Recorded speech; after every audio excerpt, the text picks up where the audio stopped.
Salam Pamuji Rahayu. Bapak, Ibu, Saudara, dan anak-anak yang dikasihi Tuhan, salam sehat bagi kita semua. Tema RC 126 saat ini adalah pilihan etis iman. Bacaan diambil dari Ulangan 30 ayat 15 yang demikian. Ingatlah, aku menghadapkan kepadamu pada hari ini kehidupan dan keberuntungan, kematian dan kecelakaan. Karena pada hari ini aku memerintahkan kepadamu untuk mengasihi Tuhan Allahmu dengan hidup menurut jalan yang ditujukannya dan berpegang pada perintah, ketetapan, dan peraturannya, supaya engkau hidup dan bertambah banyak dan diberkati oleh Tuhan Allahmu di negeri kemana engkau masuk untuk mendudukinya. Amin. Berbahagia setiap orang yang mendengarkan firman Tuhan. Haleluya. Saudaraku, arti hidup sesungguhnya ditentukan oleh pilihan etis iman. Saya ulangi, arti hidup ditentukan oleh pilihan etis iman. Kegagalan kita mengambil keputusan etis iman yang tepat akan menyebabkan kita mengalami sesuatu yang buruk, kehidupan yang tidak baik. Dalam berelasi dengan sesama kita dapat mengambil keputusan etis untuk berdamai dan mengampuni. Tetapi kita juga dapat memilih bermusuhan dan membenci seseorang seumur hidup kita. Kita tidak mungkin dapat memilih berdamai sekaligus membenci seseorang. Harus pilih salah satu, berdamai atau membenci. Tapi catatannya adalah apa yang terbaik dalam kehidupan kita menurut Tuhan. Maka lihat ini, pada saat kita memiliki pilihan etis iman untuk berdamai, pada saat itu pula kita dimampukan menetralisir kebencian dan permusuhan melalui pengampunan. Sebaliknya, pilihan etis kita untuk bermusuhan berarti pula kita telah menutup segala kemungkinan untuk berdamai. Saat kita membenci seseorang, sebenarnya kita telah meniadakan segala kemungkinan untuk mengampuni dia. Kita cermati nats kita, Ulangan 30 ayat 15. Musa berkata kepada umat Israel demikian, ingatlah, aku menghadapkan kepadamu pada hari ini kehidupan dan keberuntungan, kematian dan kecelakaan, karena pada hari ini aku memerintahkan kepadamu untuk mengasihi Tuhan Allahmu dengan hidup menurut jalan yang ditujukannya dan berpegang pada perintah, ketetapan, dan peraturannya, supaya engkau hidup dan bertambah banyak dan diberkati oleh Tuhan Allahmu di negeri kemana engkau masuk untuk mendudukinya. Saudaraku, Musa menghadapkan umat Israel untuk memilih kehidupan ataukah kematian, memilih keberuntungan ataukah kecelakaan. Namun di sisi lain, pilihan hidup yang disodorkan Musa terarah kepada suatu nilai tertentu, yaitu hidup yang mengasihi Allah. Kalau mau beruntung, kalau mau hidup, maka tatanannya adalah memiliki nilai hidup yang mengasihi Allah. Itu sebabnya pilihan etis kepada kehidupan atau kematian diikuti dengan suatu perintah.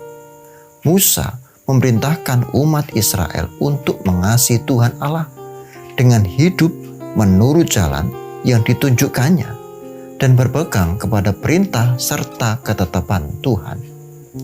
Musa tidak sekedar menyadarkan umat akan hak dan kebebasan untuk membuat pilihan etis, tetapi juga memberikan arahan dan pedoman yang tegas. Saudaraku, saat Musa menghadapkan umat Israel kepada kehidupan atau kematian, Musa mengarahkan mereka kepada sikap etis iman yang berpusat pada kasih, yaitu hati Allah. Berpusat pada kasih, yaitu hati Allah. Kalau kita perhatikan perjanjian baru, khususnya di kitab Injil Matius, Tuhan Yesus juga mengarahkan pilihan etis iman umat kepada hati Allah. Ibadah persembahan menjadi sia-sia belaka jikalau mereka mengabaikan hati sesamanya yang sedang dilukai. Karena itu, Tuhan Yesus berkata, "Sebab itu, jika engkau mempersembahkan persembahanmu di atas mezbah, dan engkau teringat akan sesuatu yang ada dalam hati saudaramu terhadap engkau, tinggalkanlah persembahanmu di depan mezbah itu, dan pergilah berdamai dahulu dengan saudaramu, lalu kembali untuk mempersembahkan persembahanmu itu." Kita bisa membacanya dari Matius 5 ayat 23 sampai dengan 24. Di sini Tuhan Yesus hendak menyatakan bagaimana relasi yang baik merupakan pilihan etis iman yang harus dimiliki oleh setiap umat. Setiap umat yang ingin hidup baik, setiap umat yang ingin mendapatkan anugerah kasih dari Tuhan. Pilihan etis akan membawa seseorang kepada kehidupan atau keselamatan apabila didasari oleh penghargaan terhadap perasaan hati nuraninya sendiri, hati sesama, dan hati Allah.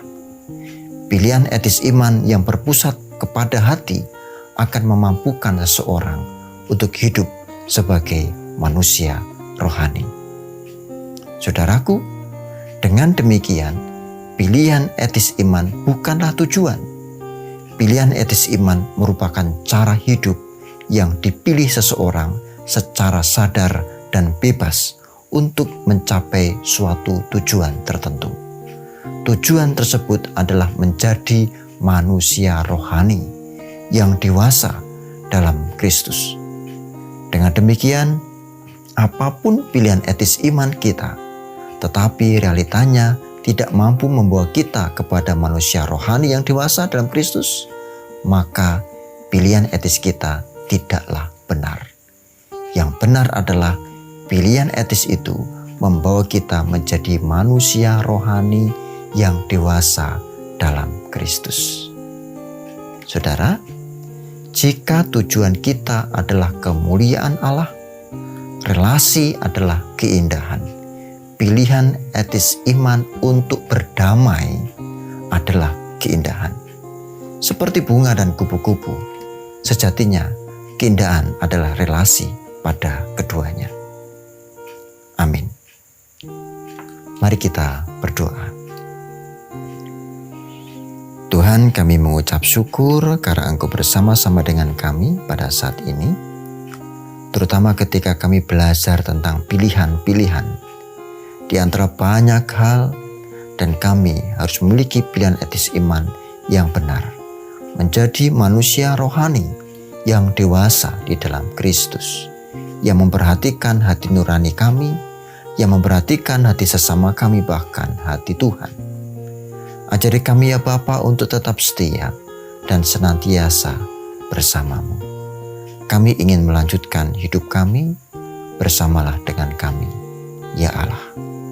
Kami berserah di dalam nama-Mu, Tuhan Yesus Kristus.